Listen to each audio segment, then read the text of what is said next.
오늘 하나님 말씀의 제목은 히스기야의 신앙입니다. 히스기야는 남유다의 13대 왕입니다. 선한 왕이었습니다. 그러나 아버지는 악한 왕이었고 그의 아들 또한 므낫세는 더 악한 왕이었습니다. 제일 악한 왕으로 평가받고 있습니다. 악한 왕 밑에서 히스기야라는 선한 왕이 나왔습니다. 또 선한 왕 밑에서 더 악한 왕이 나왔습니다. 저는 그럴 수도 있구나 생각해 봤습니다. 히스기야는 다윗 이후에 300년 만에 나타난 믿음 좋고 아주 선한 왕이었습니다. 하나님 보시기에 정직했습니다. 하나님이 제일 싫어하는 것이 우상숭배라고 하는 것을 알았습니다. 그래서 아버지 아하스 왕이 만들었던 바알 신상들, 우상들을 다 부서뜨렸습니다. 아세라 목상도 다 찍어버렸습니다. 여러분 참고로 말씀드립니다. 바알 신과 아세라 신은 부부신입니다. 그래서 항상 같이 나와요. 그리고 다른 왕들이 못했던 이 산당들까지 싹 다 제거했던 왕이 히스기야 왕이었습니다. 그뿐만이 아닙니다. 남들은 미처 생각하지 못했던 놋뱀까지, 모세가 만들었던 놋뱀까지도 제거한 사람이 히스기야 왕이었습니다. 성경을 읽어보겠습니다. 4절 다 같이 한번 읽어보겠습니다. 시작. 그가 여러 산당들을 제거하며 주상을 깨뜨리며 아사라 목상을 찍으며 모세가 만들었던 놋뱀을 이스라엘 자손이 이때까지 향하여 분향함으로 그것을 부수고 느후스단이라 일컬었더라. 여러분 산당들, 이 산당들은 대개가 높은 산 위에 있습니다. 산은 높을수록 신과 더 가깝다고 생각했기 때문에 우상들도 산에 있었습니다. 히스기야는 그런 우상들과 산당들까지 싹 다 없앴습니다. 그래도 선한 왕이었던 이 요시야 왕과 아사 왕도 우상들을 다 제거했어도 산당까지는 없애지 못했는데 히스기야는 산당까지도 싹 다 제거했습니다. 그런가 안 그런가 성경을 보겠습니다. 열왕기상 15장입니다. 15장 11절 다 같이 한번 읽어보겠습니다. 화면에 나와 있습니다. 시작. 아사가 그의 조상 다윗같이 여호와 보시기에 정직하게 행하여. 지금 아사왕 이야기입니다. 읽는 거. 아사왕은 선한 왕이었다는 거예요. 자, 12절 시작. 남색하는 자를 그 땅에서 쫓아내고 그의 조상들이 지은 모든 우상을 없애고. 자, 동성애자들을 쫓아내고 우상들은 다 없앴다는 것입니다. 자, 13절입니다. 시작. 또 그의 어머니 마하가가 혐오스러운 아세라상을 만들었으므로 태우의 위를 패하고 그 우상을 찍어 기드론 시냇가에서 불살랐으나. 자, 아사왕은 자기 어머니인 태우가 아세라상을 만들었다는 이유로 태우 자리를 파직시켰습니다. 그리고 아세라상도 찍어서 불로 태웠습니다. 저보고 하라고 하면은 저도 이것만큼은 잘할 수 있을 것 같아요. 우리 교회 성도님들 그 우상단지 이것저것 부추단까지 하여튼 일본에서 많이 부수고 태워봤습니다. 말씀만 하십시오. 제가 우상단지 다 뽀사드리겠습니다. 자, 14절 다 같이 읽어보겠습니다. 시작. 다만 산당은 없애지 아니하니라. 그러나 아사의 마음이 일평생 여호와 앞에 온전하였으며. 아사 왕도 선한 왕이죠. 다 잘했는데 딱 한 가지, 산당은 없애지 못했다는 것입니다. 그러나 히스기야 왕은 산당까지도, 산당이 그까짓 건 뭐라고 못 없애겠습니까? 히스기야는 산당도 모세가 만들었던 노뱀까지도 싹 없애버렸어요. 여러분, 우리는 그렇다고 히스기야처럼 흉내내면 안 돼요. 이런 이것저것 여런데 그 우상단지 막 부수면 안 돼요. 천국 가기 전에 먼저 감옥 가는 수가 있어요. 자, 히스기야는 왕이니까 가능했지만은, 왕이니까 산당을 찍어버리고 부수고 할 수 있었지만은, 우리는 왕이 아니잖아요. 예? 우리는 외국인이잖아요. 예? 일본 사람만 빼고. 그러니까 안 됩니다. 오히려 하나님 영광을 더 가릴 수가 있습니다. 자, 한 번 더 오늘 읽은 말씀, 본문 말씀 4절을 한번 다 같이 읽어보겠습니다. 시작. 그가 여러 산당들을 제거하며 주상을 깨뜨리며 아세라 목성을 찍으며 모세가 만들었던 노뱀을 이스라엘 자손이 이때까지 향하여 분향함으로 그것을 부수고 누후스단이라 일컬었더라. 여기서 누후스단이라고 하는 말은 뱀이라는 단어와 놋이라고 하는 단어가 합쳐진 히브리 말입니다. 그래서 히스기야는 이것을 가르쳐서 누후스단이다, 놋으로 만든 뱀, 신은 무슨 그냥 놋으로 만든 놋조각, 이것은 신이 아니다 해서 노뱀을 부수고 누후수단이라고 한 것입니다. 여러분, 그렇습니다. 이 땅의 신은 우리가 믿는 창조주 하나님, 여호와 하나님 한 분밖에는 없는 줄로 믿습니다.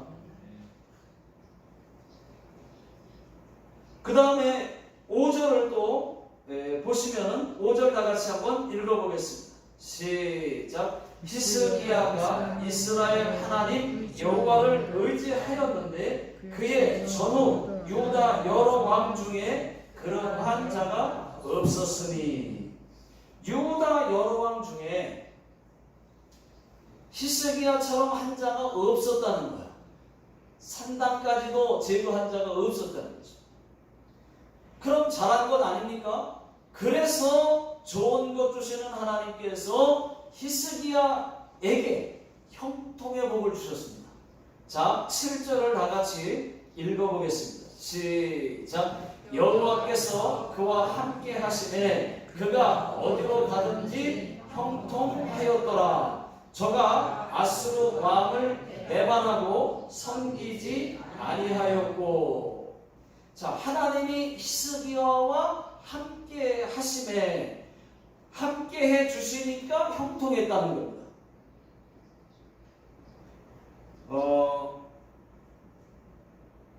여러분, 형통이 무엇입니까? 세상 사람들의 형통은 늘 잘 되는 것, 모든 일이 다 잘 되는 것. 그러나 하나님을 믿는 우리의 형통은 조금 다릅니다. 우리는 하나님이 빠지면 안 돼요. 하나님이 함께 하시는 것, 하나님이 함께 하셔서 잘 되는 것, 그것이 형통입니다. 또 있습니다. 어려움은 다 누구나 있어요. 하나님을 믿는 자나 안 믿는 자나 다 어려움은 있습니다. 믿지 않는 자와 다른 것은 뭐냐? 그때 어려움이 있을 때 그 어려움 가운데에 하나님이 함께 하셔서 이기게 하시는 것, 그 어려움에서 하나님이 벗어나게 하는 것, 살아나는 것, 그것도 여러분 형통입니다. 여러분, 요셉의 경우를 한번 보십시오. 창세기 39장 2절 다 같이 읽어보겠습니다. 시작. 여호와께서 요셉과 함께 하심으로 그가 형통한 자가 되어. 그 다음에 39장 23절 시작. 여호와께서 요셉과 함께 하심이라. 여호와께서 그를 범사에 형통하게 하셨더라. 하나님이 요셉과 함께 하셨다는 거예요. 그래서 형통했다는 것입니다. 여러분, 형통입니다. 형통. 하나님이 함께하지 않는 것은 형통이 아니에요. 요셉은 형들이 시기하고 미워해서 요셉을 애굽 나라에 노예로 팔아버렸어요. 여러분, 이것이 형통입니까? 아니, 하나님이 함께하셔서 형통했다며. 그런데 형들이 미워하고 시기해서 요셉을 애굽 나라 노예로 팔아버렸대요. 이게 형통입니까? 아직은 이것은 아직 형통이 아닙니다. 어려움을 당한 겁니다. 그렇지만 그 어려움 가운데에서도 하나님이 요셉과 함께 하십니다. 어떻게 해요? 애굽 나라의 보디발의 장군의 집에 노예로 팔려가게 하십니다. 그리고 노예의 신분에서 인정을 받아요. 그 집을 다스리는 가정 총무로 맡겨버립니다. 너무 잘하니까. 이것이 노예였지만은 하나님이 함께 하시는 그 가운데서의 형통입니다. 또 다시 그 집에서 억울함을 당해요. 누명을 씁니다. 누명을 쓰고 감옥에 갇히게 됩니다. 그 감옥에서도 하나님이 또 함께 하시니까 왕의 술 맡은 자와 떡 굽는 자의 자를 만나서 꿈을 해석을 해줘요. 그것이 알려져서 바로 왕의 꿈까지 해석하게 되고, 요셉이 왕의 꿈을 해석한 다음에 애굽 나라의 총리, 국무총리가 됩니다. 이것이 어려움은 많았지만 하나님이 함께 하시는 형통이에요. 옛날 어른들이 즐겨 부르던 찬송이 있습니다. 끼니를 걱정해야 할 만큼 가난했어도 찬송가 438장 내 영혼이 은총 입어 이 찬송을 불렀다는 것입니다. 높은 산이 거친 들이 초막이나 궁궐이나 내 주 예수 모신 곳이 그 어디나 하늘나라 할렐루야 찬양하세 내 모든 죄 사함 받고 주 예수와 동행하니 그 어디나 하늘나라. 여러분, 요셉이 감옥에 있지 않았으면 애굽 나라의 국무총리가 될 수 없었을 겁니다. 그곳이 감옥이라 할지라도 그곳에 하나님이 함께 하시면 그 자리가 축복이고 형통인 줄로 믿습니다. 여러분, 그렇습니다. 하나님이 함께만 해주시면은 지금 힘든 것이 문제가 되겠습니까? 형통할 것입니다. 하나님이 나와 함께 하시도록 하기만 하면 범사가 형통일 것입니다. 6절 다 같이 읽어보겠습니다. 자, 시작. 곧 그가 여호와께 연합하여 그에게서 떠나지 아니하고 여호와께서 모세에게 명령하신 계명을 지켰더라. 히스기야의 형통의 비결이 여기 있습니다. 히스기야는 하나님을 떠나지 않았어요. 연합했습니다. 오히려 더 하나님께 붙었습니다. 하나님의 방법을 썼습니다. 산당을 헐었습니다. 바할 신상들과 아세라 목상을 깨뜨렸습니다. 하나님의 성전을 보수했습니다. 예배를 회복했습니다. 이것이 하나님이 기뻐할 만한 일들이었습니다. 하나님이 기뻐할 만한 일들을 했어요. 또 하나님이 모세에게 명령하신 계명들을 지켰습니다. 이 모든 것들이 하나님이 히스기야와 함께 하게 만드는 그런 형통의 비결이었습니다. 우리도 마찬가지입니다. 우리도 범사에 형통하려면 하나님과 가까이 해야 됩니다. 절대로 하나님을 떠나면 안 됩니다. 다시는 하나님을 떠나면 안 됩니다. 길거리의 우상단지를 깨뜨리지는 못할지라도 예수 능력의 이름으로 대적할 수는 있어요. 대적기로. 예수 능력의 이름으로 명하노니, 그 우상 뒤에 있는 귀신들에게 명령하는 거예요. 이름으로 명하노니 더러운 귀신아 떠나갈지어다 하고 대적 기도할 수는 있어요. 여러분, 우상들이 이 땅에서 사라지기를 위해서 기도해야 됩니다. 저희 교회 주보에 요일별 기도가 있습니다. 여러분, 요일별 기도 주보 하나 갖다 놓고 화장실에서 꼭 한 번씩 요일마다 기도하십시오. 월요일 기도가 일본 땅에 우상 숭배와 우상 단지가 사라지게 해달라는 기도입니다. 일본 땅에 우상 숭배와 우상 단지가 많이 사라져야 돼요. 오히려 십자가가 더 많아졌으면 좋겠습니다. 여러분, 그렇습니다. 하나님의 성전인 교회도 사랑해야 됩니다. 예배도 회복해야 됩니다. 하나님의 계명, 말씀들을 잘 지켜야 형통함이 있습니다. 하나님이 히스기야와 함께 하니까 아수르와 동맹국인 블레셋을 쳐서 블레셋 전보를 손에 넣을 수가 있었어요. 자, 8절을 다 같이 읽어보겠습니다. 시작. 그가 블레셋 사람들을 쳐서 가사와 그 사방에 이르고 망대에서부터 견고한 성까지 이르렀더라. 여기서 가사를 점령했다는 것은 블레셋의 제일 깊숙한 성읍까지 점령했다는 말입니다. 이렇게 히스기야는 종교 개혁도 잘했을 뿐만 아니라 나라도 14년 동안 잘 다스렸습니다.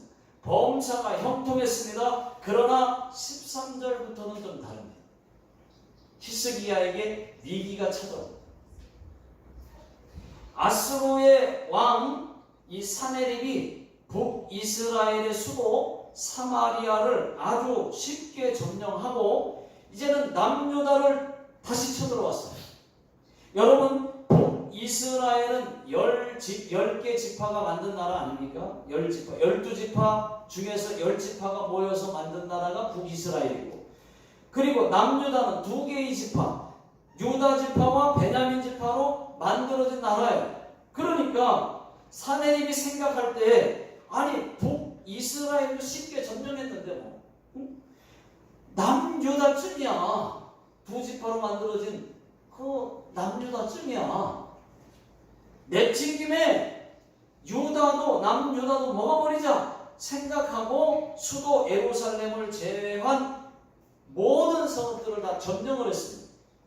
그때 히스기야가 어떻게 했습니까? 14절에 보니까 히스기야가 사네립 왕에게 사람을 보내요.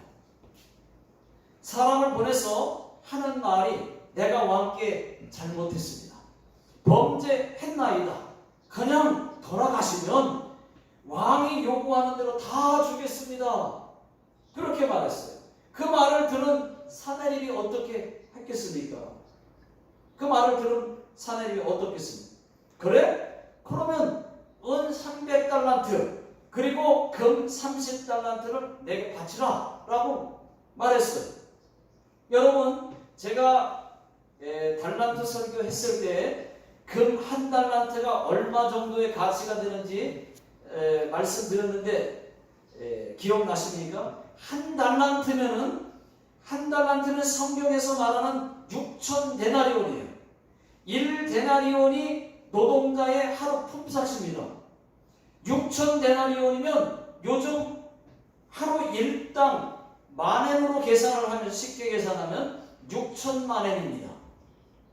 그러면 금 1달란트는 6억이에요. 6억. 금 30달란트를 내놓으라고 했으니까 180억입니다. 그 그것만 바치라고 하는 것이 아니고 은 300달란트도 바치라고 그랬어요.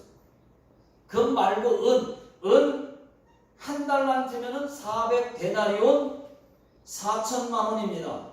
은 300달란트면은 120억 되는 거예요. 모두 합치면은 300억입니다. 300억을 내놓으라는 거예요. 이것을 히스기야에게 바치라고 하니까 히스기야가 어떻게 했는지 아십니까? 알았다고 하면서 성전에 있는 금, 예루살렘 성전에 있는 금, 성전에 있는 것이 다 금이잖아요. 여러분, 솔로몬 때 금으로 막 엄청 지었거든요. 16절을 보시면은 성전문의 금과 성전 기둥에 있는 금 다 벗겨가지고 얼른 사내림에게 갖다 줬어요. 여러분, 저는 여기서 매우 안타깝게 생각하는 것이 히스기야가 선한 왕이고 또 하나님을 의지하는 왕이면은 아수르 왕 사내림이 쳐들어왔을 때 바로 하나님께 기도했어야 했는데 그러지 못했다는 거예요. 기도하지 않은 거예요. 성전에 가서 하나님께 하나님 이 나라를 지켜달라고 기도했다면은 이렇게 되지 않았을 겁니다. 여러분, 사내립은 예루살렘에 금이 많다는 것을 들어서 잘 알고 있어요. 그래서 금 30달란트를 요구한 것입니다. 그래도 사내립 생각에는 그만큼의 금을 가져오려고 하면은 좀 시간이 좀 걸릴 줄 알았어요. 그런데 히스기야가 겁을 먹고 그 많은 금을 그리고 은을 금방 갖고 왔어요. 여러분, 금 한 달란트가 몇 킬로 무게인지는 아십니까? 신약에서는 20kg가 한 달란트예요. 구약에서는 34kg가 한 달란트입니다. 그러면은 금 30달란트면 1020kg거든요. 1톤이 넘어요. 금이 1톤이 넘어요. 100kg 금덩어리, 100kg 그 금덩어리 10개가 넘습니다. 그러면은 은도 300달란트니까 11톤이 넘습니다. 다 같이 합치면 무게가. 그 많은 금과 은을 히스기야가 빨리 갖다 바치니까 사내림의 마음이 바뀌었어요. 아니, 금 주면 놀러간다고 했다가 금 받고 나니까 생각이 바뀌었어요. 야, 진짜 예루살렘에 금이 많다 하더니 정말 많은가 보다. 이렇게 빨리 갖고 오네? 이렇게 생각하고 그냥 안 불러가요. 사내립이 랍사게를 앞세워서 18만 5천명 대군을 이끌고 다시 쳐들어옵니다. 자, 이번에는 예루살렘을 통째로 먹어버려야 되겠다 생각하고 예루살렘 성전을 포위한 다음에 랍사게가 이렇게 말합니다. 계속해서 오늘 18장 읽은 말씀 또 계속 18장 전체를 보시면은 그게 나와요. 랍사게가 이렇게 말을 합니다. 야, 항복해라. 너희가 우리를 이길 수 있겠느냐?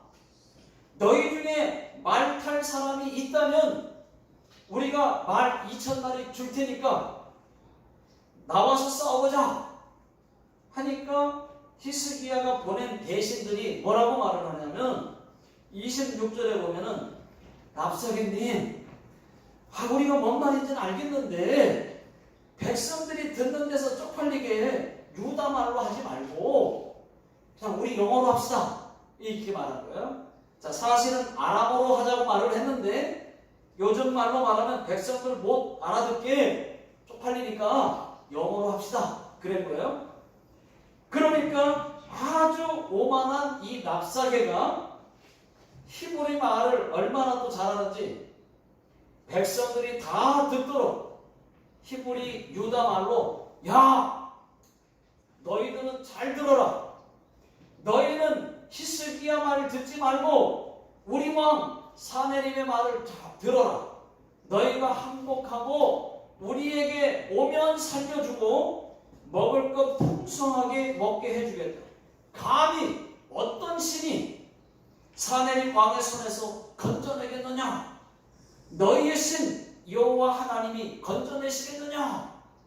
막 조롱을 하니까 그 말을 전해 들은 히스기야가 아니 진작에 기도했으면 좋았을 텐데 그때서야 성전에 가서 19장에 보시면은 하나님께 기도한 겁니다. 좀 진작 좀 기도하지. 문제가 처음 생겼을 때 먼저 기도했으면 얼마나 좋았겠습니까? 한번 따라서 해보십시오. 꼭 내 말 같아요. 따라서 한번 해주십시오. 꼭 내 말 같아요. 내 말 같아요. 내 말 같아요. 진짜 어려움 생겼을 때 기도했으면 얼마나 좋아요. 맞고 난 다음에 그때 기도 또 안 하고 버티기다가 인간의 방법 다 동원하다가 사람한테 전화하고 사람들에게 찾아가고 다 해보다가 안 되니까 나중에 기도하고 꼭 내 말 같아요. 자, 우리 다 같이 19장 14절 15절을 읽어보시겠습니다.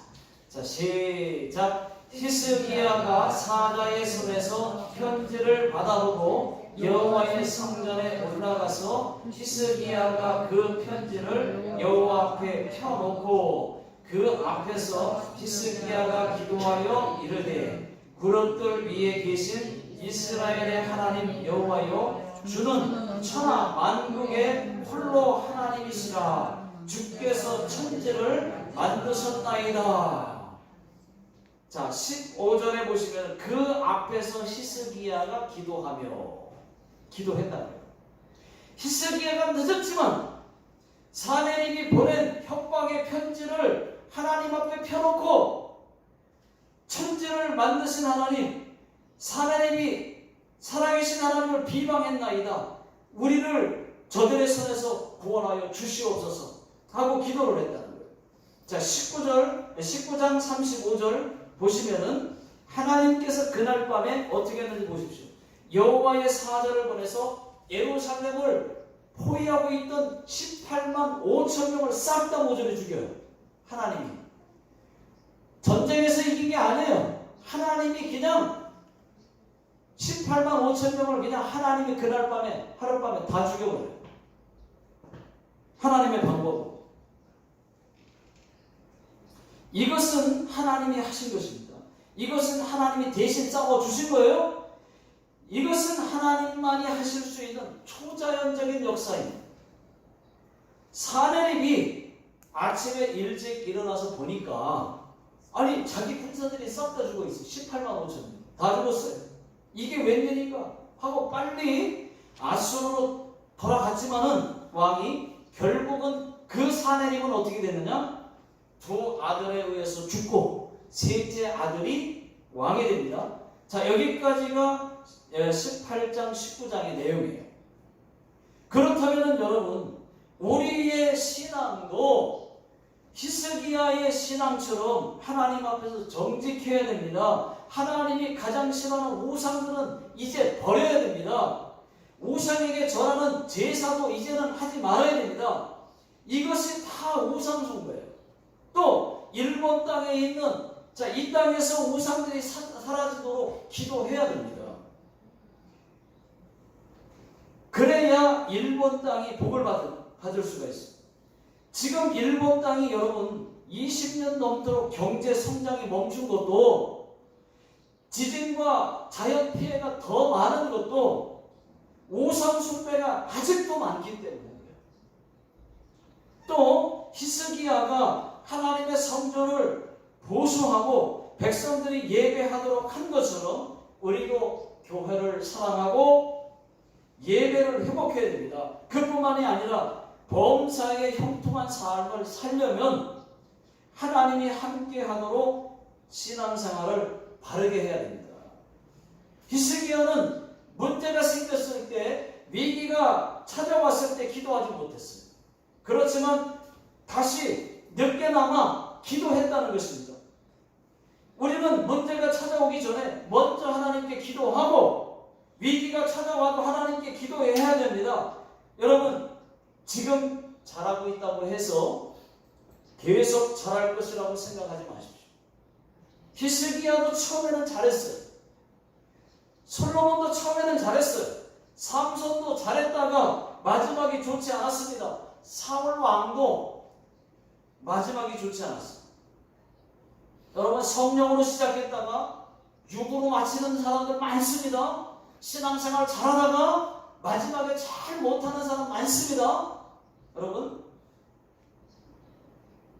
지금 잘한다고 해서 계속 잘할 거라고 생각하지 마세요. 깨어있지 않으면, 하나님 앞에 더 가까이 붙지 않으면 떨어져 나갈 수가 있고, 또 믿음이 약해질 수 있고, 더 정말 마지막이 비참할 수도 있습니다. 우리는 여러분 항상 겸손하고 믿음 잃지 않고 하나님의 뜻대로 말씀대로 변함없이 한결같아야 된다고 하는 것을 잊지 마시기 바랍니다. 사실은 히스기야가 선한 왕은 맞지만 29년 통치하는 가운데에 14년 절반은 잘했어요. 그런데 나머지 15년은 잘한 것이 없습니다. 사실 하나님의 성전에 있는 금을 벗겨다 준 것 때문에 하나님께서 바로 죽을 병을 줍니다. 히스기야 왕에게. 그 다음 이야기는 2주 후에 말씀을 드릴게요. 자, 기도하겠습니다. 하나님 아버지, 히스기야 왕이 하나님 앞에 정직했고, 또 하나님이 가장 싫어하는 우상숭을 철거하고 버리고 다 부셨던 것처럼, 또 아버지 하나님, 저희들도 하나님 앞에서 정직하고 우상 숭배, 우상 단지 이 모든 것들을 건절하고 끊어버릴 수 있도록 도와주시옵소서. 그리고 아버지 하나님, 히스기야 왕은 어려움을 당했을 때 먼저 기도하지 못했지만 저희는 하나님 앞에 늘 기도로, 어려움을 기도로 극복하고 문제를 해결하는, 질병을 고치는 그러한 기도의 사람들로 서게 하여 주시옵소서. 지금은 우리 주 예수 그리스도의 은혜와 하나님 아버지의 극진하신 사랑하심, 성령님의 인도하심이 오늘 말씀 듣고 기도의 사람, 정직한 하나님의 사람 되기 원하는 모든 성도님들 머리 위에와 직장과 사업자 위에, 또 자녀들 머리 위에, 이 나라 이 민족 위에 지금으로부터 영원토록 함께 하시기를 예수님의 이름으로 간절히 축원하옵나이다. 아멘.